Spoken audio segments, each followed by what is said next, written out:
So hi, this is Amit and the topic is stack data structures.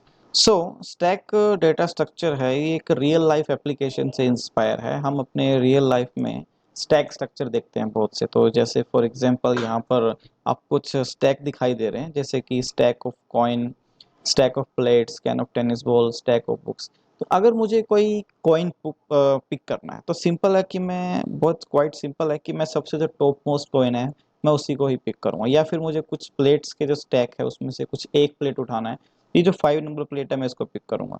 आपको tennis खेलना है और आपको टेनिस बॉल चाहिए और इस जो कैन है उसमें से आपको एक बॉल चाहिए, तो ऑफकोर्स आप जो टॉप मोस्ट बॉल है आप वही पिक करोगे, ना कि आप इन सबको निकाल के पहले ये बॉल लोगे। नहीं, बिकॉज बॉल सेम है तो आपको कन्वीनियंट यही है कि आप सबसे पहले जो टॉप मोस्ट बॉल है आप उसी को ही पिक करोगे।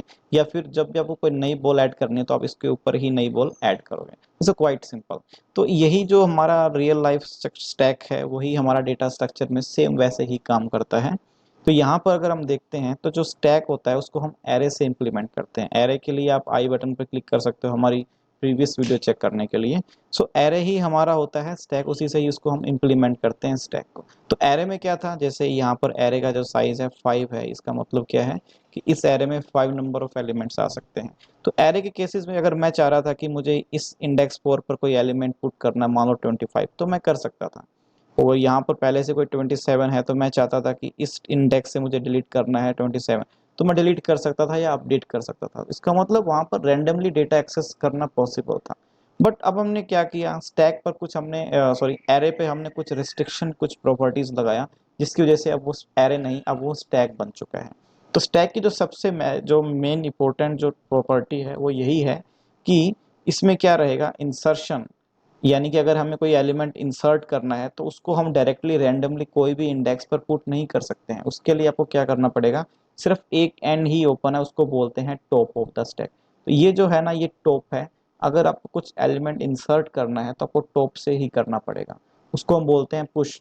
अगर आपको डिलीट करना है तब भी आप क्या करना पड़ेगा, आपको टॉप से ही डिलीट करना पड़ेगा। आपके पास ये चॉइस नहीं है कि आप किसी भी रैंडमली इंडेक्स पर डेटा एक्सेस कर सको, इंसर्शन डिलीशन कर सको, नहीं, सिर्फ टॉप से ही आपको इंसर्ट करना है, टॉप से ही आपको डिलीट करना है। और इंसर्शन को हम बोलते हैं पुश और डिलीशन को बोलते हैं पॉप। तो ये बात बहुत जरूरी है, ध्यान रखना। एग्जाम में कभी भी इंसर्शन या डिलीशन ऐसा कोई कीवर्ड यूज नहीं होगा, वहां पर पुश और पॉप कीवर्ड ही यूज होने वाला है। तो स्टैक की प्रॉपर्टी जो डेफिनेशन है वो भी सेम ही बोलती है कि जो भी इंसर्शन या डिलीशन रहेगा वो कहाँ से होगा, टॉप ऑफ द स्टैक होगा।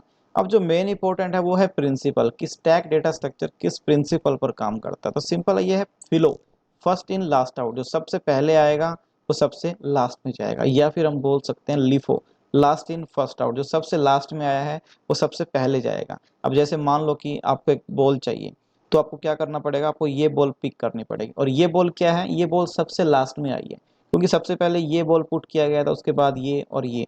और जब आपको जरूरत पड़ेगी तो सबसे पहले इसी बॉल को आप पिक करोगे। तो ये क्या है, लास्ट में आई है और फर्स्ट में आउट हो रही है, लास्ट इन फर्स्ट आउट। सबसे लास्ट में आई है, सबसे पहले जा रही है। या फिर फर्स्ट इन लास्ट आउट, ये जो बॉल सबसे पहले आई थी और इसको सबसे लास्ट में यूज होगा, जब इसके ऊपर कोई बॉल नहीं बचेगी तब इसका नंबर आएगा यूज करने के लिए। तो ये क्या है, फर्स्ट इन लास्ट आउट। तो एग्जाम में क्वेश्चन पूछ ले जाते हैं कि फिलो या लिफो, इनमें से जो फॉलोइंग डेटा स्ट्रक्चर है ये कौन से प्रिंसिपल पर काम करेगा, यानी कोई कौन सा डेटा स्ट्रक्चर फिलो या लिफो प्रिंसिपल पर काम करता है। तो आपको यूज करना, आपको क्या टिक करना है, सिंपल स्टैक। तो ध्यान रखना ये कि कौन से प्रिंसिपल पर काम करता है। अब एग्जाम्पल देख लेते हैं हम इंसर्शन या डिलीशन करके कि कैसे इंसर्ट होता है और कैसे इसमें डिलीशन होता है। अब सिंपल है, मैंने कहा था कि आप इंडेक्स को डायरेक्टली रैंडमली वैल्यू पुट नहीं कर सकते। आपको अगर इंसर्ट करना है 5, तो आप कहोगे सर मैं तो 2 पर करना चाहता हूँ यहाँ पर, और 10 मैं सर यहाँ पर करना चाहता हूँ। तो नहीं, इट्स नॉट पॉसिबल। मैं आपको बता चुका हूँ कि इंसर्शन डिलीशन सिर्फ क्या होगा, टॉप से ही इंसर्ट होगा, टॉप से ही डिलीट होगा। कैसे होगा, मान लो कि मुझे 5 डेटा आइटम है, मुझे क्या करना है, इंसर्ट करना है। तो ये क्या करेगा, ये 5 स्टैक में जाएगा और फोल्ड करेगा जब तक इसको एम्प्टी स्लॉट नहीं मिल जाता। सबसे पहला एम्प्टी स्टॉक क्या है, 5 है। तो ये 5 कहाँ चला जाएगा, 0 इंडेक्स पे। उसके बाद आपको करना है 10, तो 10 फिर से फोल्ड करेगा और कहाँ आएगा, जो भी इसको एम्प्टी स्लॉट मिलेगा पहला, तो ये यहाँ पर इसको पुट करेगा। उसी तरह से 15, उसी तरह से 20 और उसी तरह से 25। तो इस तरह से हमारा डेटा क्या होता है, इंसर्शन, इसको बोलते हैं पुश ऑपरेशन, जैसे हम पहले बात कर चुके हैं। अब मुझे करना है डिलीशन। अब आप ये भी नहीं कर सकते सर मैं 2 से 15 डिलीट करना चाहता हूँ, no it's not possible in the stack. Practically आप ऐसा कर सकते हो, बट अगर आप ऐसा करते हो तो आप स्टैक की प्रॉपर्टी को फॉलो नहीं कर रहे हो, अब वो स्टैक रहा ही नहीं। तो स्टैक के लिए क्या है, डिलीशन भी टॉप से होगा। अगर मैं कहूँ कि डिलीट करो तो मैं आपको ये नहीं बताऊंगा कि आप 3 पर डिलीट करो, नहीं, मैं आपको सिर्फ इतना बताऊंगा कि डिलीट करो। डिलीट कौन सा होगा, जो टॉप पर एलिमेंट रहेगा सबसे पहले वही ही डिलीट होगा। तो 25 सबसे पहले डिलीट होगा। और देखो ये सबसे लास्ट में आया था और सबसे पहले जा रहा है, तो लिफो। अब मैं फिर से बोल रहा हूँ कि डिलीट करो स्टैक से, तो आपको पता है कि क्या डिलीट होगा। जो सबसे ऊपर रहेगा 20 तो वो डिलीट होगा, जो सबसे ऊपर रहेगा 15 वो डिलीट होगा, फिर 10 की बारी, फिर 5 की बारी। तो इस तरह से हम इंसर्शन और डिलीशन करते हैं। टॉप से ही इंसर्शन होगा, टॉप से ही डिलीशन होगा। कोई रैंडम एक्सेस यहाँ पर पॉसिबल या अलाउड नहीं है, सिंपल। अब हम दो कुछ कंडीशन होती है, अंडरफ्लो और ओवरफ्लो कंडीशन। उससे पहले हम बात कर लेते हैं, एक बहुत ही जरूरी है, वो है रिकॉर्ड पॉइंटर, जो कि बोलते हैं टॉप। टॉप पॉइंटर बहुत जरूरी है, टॉप पॉइंटर रहता है इसमें।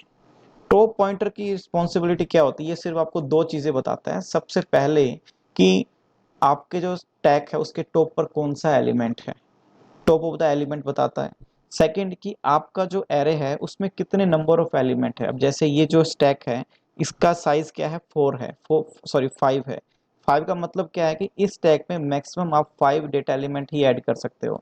ये डेटा एलिमेंट अगर पहले से मौजूद, आप चाहते हो कि मैं 30 और ऐड करूं, तो वहां पर नहीं कर पाओगे क्योंकि साइज हमारा फिक्स है। और इंडेक्स क्या है, 0 से लेकर 4 तक, जैसे हम एरे में कर पा रहे थे। अब यहाँ पर जो टॉप पॉइंटर होता है, मैं टॉप पॉइंटर ले लेता हूँ यहाँ पर, उसकी वैल्यू जो सबसे पहले बाय डिफॉल्ट क्या होती है, -1 होती है। अब मैं क्या करता हूँ, मैं 5 को इंसर्ट करता हूँ, इंसर्शन कर रहा हूँ 5। 5 कहाँ पर आएगा, 0 इंडेक्स पे। जैसे ही हम कोई इंसर्शन ऑपरेशन करेंगे, हम क्या करेंगे, अपने टॉप को 1 से इंक्रीमेंट करेंगे। तो -1 + 1 कितना हो गया, 0। तो टॉप हमारा कहाँ पर आ गया, टॉप हमारा अब इस 0 इंडेक्स पर क्या कर रहा है, इंडिकेट कर रहा है, या उसको हम पॉइंट कर रहे हैं। अब सेकंड है, जैसे ही हम यहाँ पर 10 और इंसर्ट करते हैं तो 10 कहाँ पर आएगा, हमारा 1 पर। और फिर हम क्या करेंगे, टॉप को फिर से एक इंक्रीमेंट कर देंगे। अब हमारा टॉप इस 1 को इंडेक्स कर रहा है।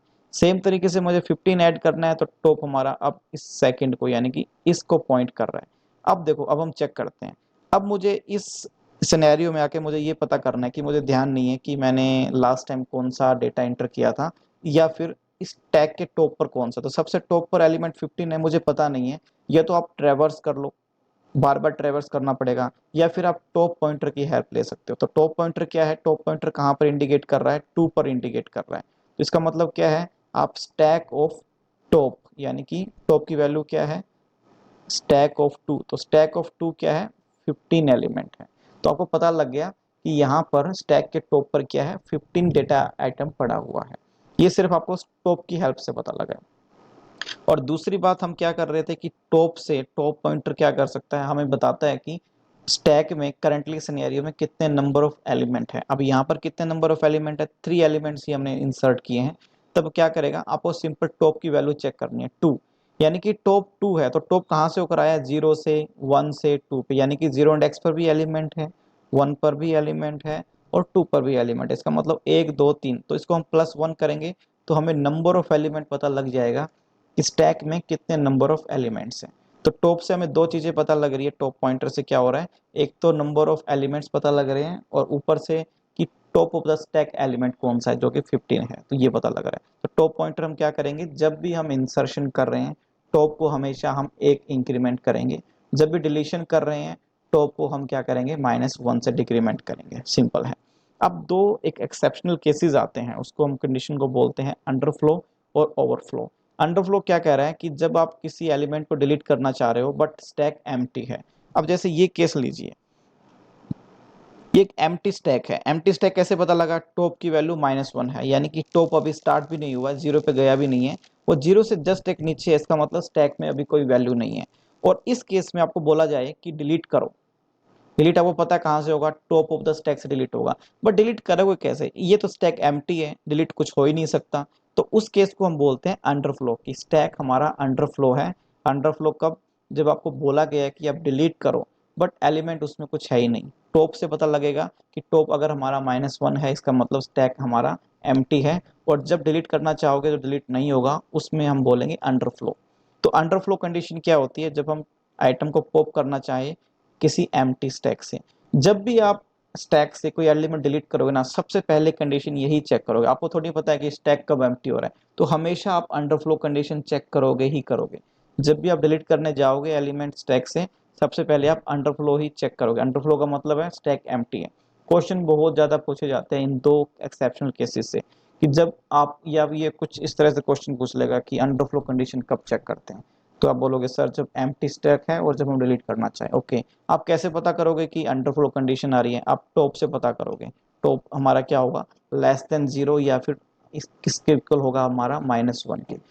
उसके अगेंस्ट में क्या है, ओवरफ्लो की कंडीशन है। ओवरफ्लो क्या होता है, जब हम, हमारे पास एक पर्टिकुलर साइज का क्या है, एरे या फिर स्टैक है, और वो स्टैक फुल हो चुका है, बट हमें फिर भी एक और एलिमेंट दिया जा रहा है कि आप उसको पुश करो। मान लो कि यहाँ पर हमें 30 एलिमेंट पुश करने के लिए दिया जा रहा है, हम पुश करेंगे बट उसके ऊपर कोई जगह ही नहीं है, एलिमेंट क्या है, ऑलरेडी फुल है यहाँ पर इस स्टैक में, तो उस केस में बोलेंगे ओवरफ्लो।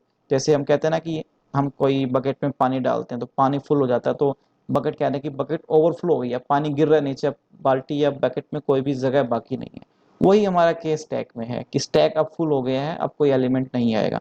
कैसे पता लगेगा? इसका साइज कितना था, स्टैक का साइज है 5। 5 का मतलब है नंबर ऑफ एलिमेंट, और इंडेक्स कहाँ से शुरू होगी, 0 से लेकर 4 तक। सिंपल है, ये भी हमें टॉप ही बताएगा कि ये ओवरफ्लो है या अंडरफ्लो है। तो अंडरफ्लो के लिए कंडीशन थी -1, और इसके लिए कंडीशन क्या थी, अगर हमारा टॉप है साइज -1 के इक्वल है, साइज कितना है 5, और -1 क्यों किया है, क्योंकि ये 0 से लेकर स्टार्ट हो रहा है, 0 से स्टार्ट लेकर साइज -1 तक जा रहा है। अगर ये इसकी साइज, ये टॉप की जो वैल्यू 4 है, इसका मतलब क्या है कि टैग जो स्टैक है वो सबसे हमारा ऑलरेडी फुल हो चुका है, टॉप हमारा सबसे ऊपर एलिमेंट को पॉइंट कर रहा है, और उसके अंदर अब कोई भी जगह नहीं बची है, हम कोई भी स्टैक में नया एलिमेंट एंटर नहीं कर सकते। तो ये दो कंडीशन बहुत जरूरी है। ये कंडीशन आपको ध्यान रखनी चाहिए कि कब चेक करते हैं और कैसे चेक करते हैं। ये भी ओवरफ्लो कब चेक करते हैं और किस कैसे चेक करेंगे, टॉप के थ्रू क्या कंडीशन होनी चाहिए। आपको ऑप्शन में 4 कंडीशन दे देगा कि टॉप इक्वल होना चाहिए 0 के, या लेस देन होना चाहिए, या इक्वल होना चाहिए साइज से, या साइज से ग्रेटर देन होना चाहिए। देन आपको वहाँ पर एक अप्रोप्रिएट ऑप्शन चूज करना होता है। तो ये थी हमारे stack data structure. Next classes में इसके हम जो रिलेटेड क्वेश्चंस हैं हम वो ट्राई करने की कोशिश करें।